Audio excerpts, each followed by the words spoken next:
is English by listening, and we are continuing Class 10 Literature, Julius Caesar, Drama 2, Part 5, in continuation, Julius Caesar by William Shakespeare. Let me brief what we have done till now. Listen, till now we have discussed how, Decius Brutus misinterprets the dream of Calpurnia and convinces Caesar to be ready to go to Senate Hall. When Caesar reaches Senate Hall, then what happens? You have to read from there. When Caesar reaches Senate Hall, and from there, then what happens? Start reading. Metellus Cimber, most high, most mighty, and most pleasant, Caesar. Metellus Cimber throws before thy seat, and humble heart, kneeling. Caesar, I must prevent thee, Cimber. These couchings and these Crouchings. These couching Yes. and these lowly courtesies might fire the blood of ordinary men and turn preordinance and first degree. Wait. Listen. As soon as Caesar, reaches the Senate Hall, then you ask Dhanraj, what happens? As soon as Caesar reaches the Senate Hall, all the senators, including Metellus Cimber, Publius Cimber, Marcus Brutus, all other, Casca, Cassius, all of them are there. They have been there just waiting for Caesar because they have already made the conspiracy to kill him. So they have decided to murder Caesar. So they have already decided that as soon as he reaches there, they will plead for the banishment order that is to be revoked of, Metellus Cimber. Publius Cimber has been banished. Metellus Cimber is pleading. Who is pleading? Now you tell. Who is pleading? Metellus Cimber, the brother of Publius Cimber. He is pleading, bowing down in the knee of Caesar. Said that, O mighty Caesar, I bow down in your knee, but I am just pleading just to revoke the order of the banishment of my brother, Publius Cimber. Please, for God's sake, banish the order, revoke the order of banishment and forgive him. Then Caesar responds. Now you tell me, what does Caesar do? He responds to the pleading. He says, do not bend and crouch, because bending and crouching might fire the blood of common man. Caesar believes that he doesn't believe in bending and crouching. If he starts bending and crouching, if he bows down, people will think that Caesar is a tyrant. Caesar is a tyrant. And that will provoke and that will inflame the blood of common citizen. And Caesar doesn't want to be called a tyrant. He's a noble man and he's a good administrator. He doesn't want to be called a tyrant. Therefore, he prevents, Metellus Cimber from crouching and bending before him and asks that it is not justified. It is not justified. Now, read next now. Into the law of children, thy brother by decree is banished. If thou dost bend and pray and fawn for him, I spurn thee like and cur out of my way. No, Caesar, thou'rt not wrong, nor without cause. Will he be satisfied? Metellus Cimber, is there no voice more worthy than my own? Yes, listen. Actually, Caesar also gives the explanation that his brother, Metellus Cimber brother, Publius Cimber, had been banished under the law. Dhanraj, pay attention to me. He tells that his brother, whose brother? Metellus Cimber brother, Publius Cimber, had been punished or banished from the country under the law of the court that existed for children. And therefore, he says that he doesn't mean that he has done anything wrong. His brother has been banished or his brother has been punished under the law of the court. He is not responsible. Secondly, how could he revoke the order? He doesn't do anything like that. How can people believe that Caesar will change his decision?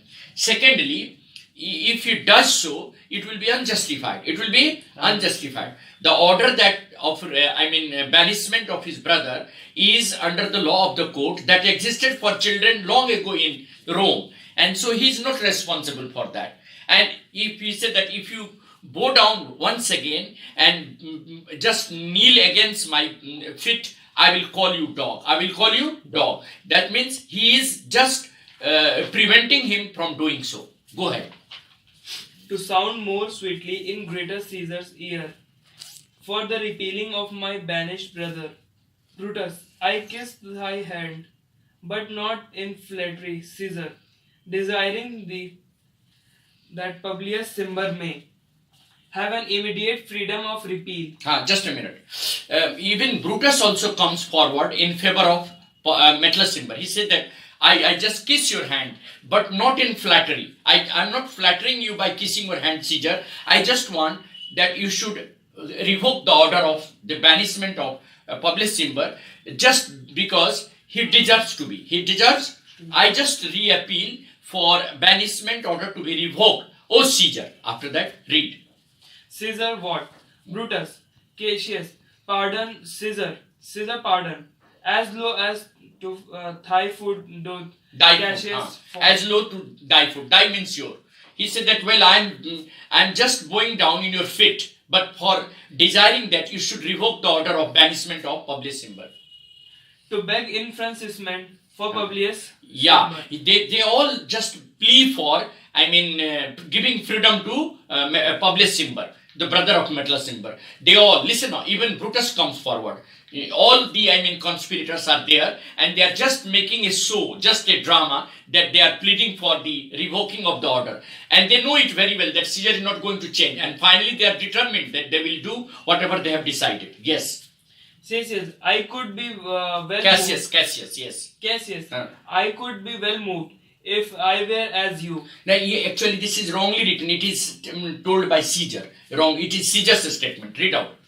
Yes. I can well be moved. If I were you. Yes. If I were you. Yes. If I could pray to move, prayers would move me. But I am constant as the northern star. Yeah.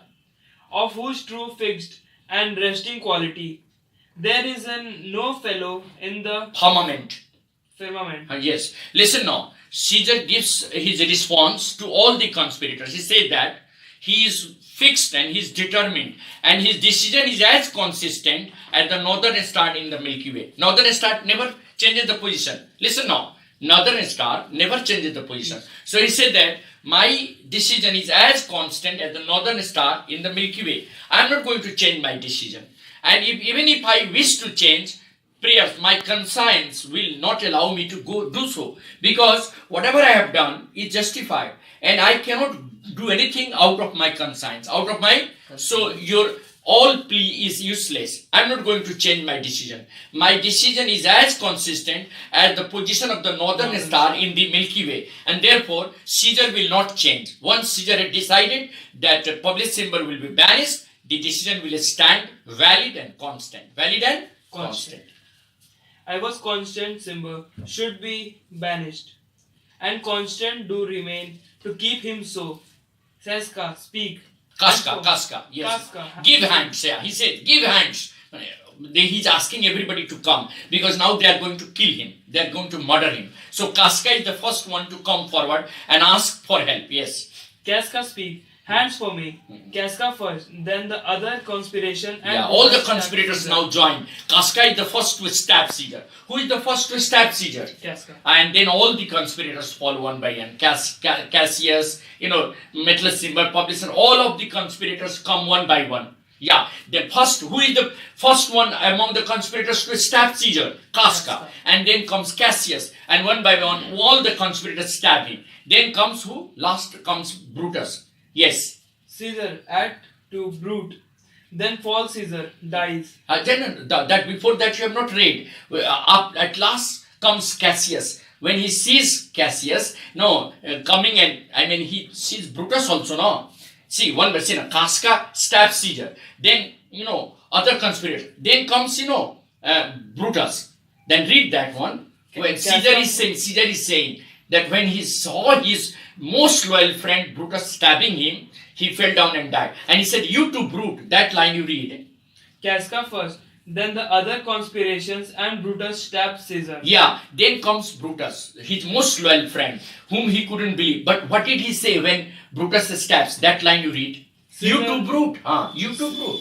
Caesar, add to brute. You too, brute. You are also among the conspirators. He is not, believing his eyes. He is unable to believe his eyes when he saw his most loyal friend. Listen now. When Caesar saw his most loyal friend, Brutus coming and stabbing along with the other conspirators, he couldn't believe his eyes that Brutus, like his friend, whom he considered his angel, could be among the conspirators and stab him. Caesar could not believe his eyes that his most loyal friend, Brutus, whom he considered as his angel, could be one of the conspirators and join them to stab him. When Caesar saw, listen now, when Caesar saw his most loyal friend Brutus stabbing him, he said, "You too, Brute, you are also among the conspirators, Brutus. You are also with them.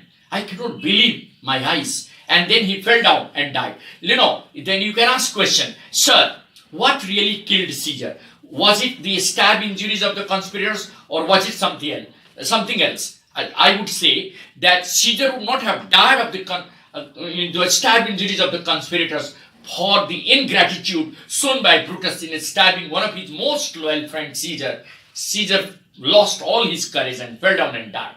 Tell once again, what really killed Caesar? Caesar would not have died of the stab injuries of the conspirators, but for the ingratitude shown by Brutus in stabbing one of his most loyal friends, Caesar. His courage broke into pieces and he fell down and died. Caesar would not have died of the stab injuries of the conspirators, but for the ingratitude shown by Brutus, one of his most loyal friends, he just lost his courage and fell down and died. Am I right? Yes, sir. Caesar would not have died of the stab injuries of the conspirators, but for the ingratitude shown by Brutus, one of his most loyal friends, he fell down and died. Fell down and Died. read two more lines. Sin and liberty, freedom, tyranny is dead. Yeah, all of the conspirators raised voice and said, "The tyranny is over. The tyranny is Over. the tyranny is dead." They are calling that the Caesar as a tyrant has been dead now. Has been, Dead. and they all said, freedom, Jindabad, like that. They said that long live freedom, long live Freedom. that the tyranny is dead. Tyranny is, Dead. but the fact is that they have done wrong. They have done Wrong. Caesar was never a tyrant. Yes. Run hence, proclaim, cry it about the streets. Cassius, some to the common. Yeah, they all pits. raised, they all climbed on the platform and they raised and they said that in French, the three words they said, freedom, enfranchisement, and one more word, three words they spoke after killing Caesar. Having murdered Caesar, they spoke three Liberty. words. Liberty, first word Freedom. was liberty, second was enfranchisement. All the three words have the same meaning. Third one, Freedom. freedom. They said that they have killed Caesar for these three things: liberty of the common people, freedom of the common Romans, and enfranchisement, that is also freedom for the democracy. For the democracy. Democracy. They all just claimed that they have killed Caesar, who was supposed to be a tyrant, for the freedom of the common people. For the freedom of the Common but they were mistaken. But they were Mistaken. last two lines, please. Brutus. But here comes Antony. Yeah. In the meantime, Mark Antony, one of the loyal friends of whom Caesar comes in. Who comes in? He is Antony. Antony, a friend of Caesar, a very loyal friend of. And he finds that Caesar's body is lying in the pool of blood. And then he reacts in a different manner. How does he react? Two lines you read. Re-enter Antony. Welcome Mark Antony. Yeah, all the conspirators said, "Mark Antony, you are welcome." And how does Antony react?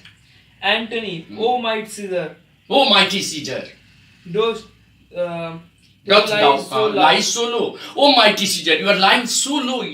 Such a mighty Caesar, such a brave Caesar is lying low in the ground. Such a mighty Caesar, whose bravery is well known, world known, is lying in such a small ground on the earth." So they couldn't believe. And thus we conclude today's discussion that now they have murdered Caesar. They have. So you have now. First they talked about the revoking the order of enfranchisement or banishment order of whom? Publicimber, the brother of Metellus. And one by one, first Metellus pleaded, then Brutus pleaded, then Casca and Cassius all pleaded one by one. And when Caesar denied that he will not change his decision, they all joined hands together. Casca was the first to stab Caesar. And when they have murdered Caesar, when Caesar saw Brutus, one of his most loyal friends, stabbing him, he couldn't believe his eyes. And after they have murdered Caesar, they have declared that they have killed Caesar for liberty, enfranchisement, and freedom of democracy. And so we come, and then comes Mark Antony, and he enters there. So we conclude here now at this point that now they have murdered Caesar. Assassination of Caesar has been done by the conspirators. Thank you very much.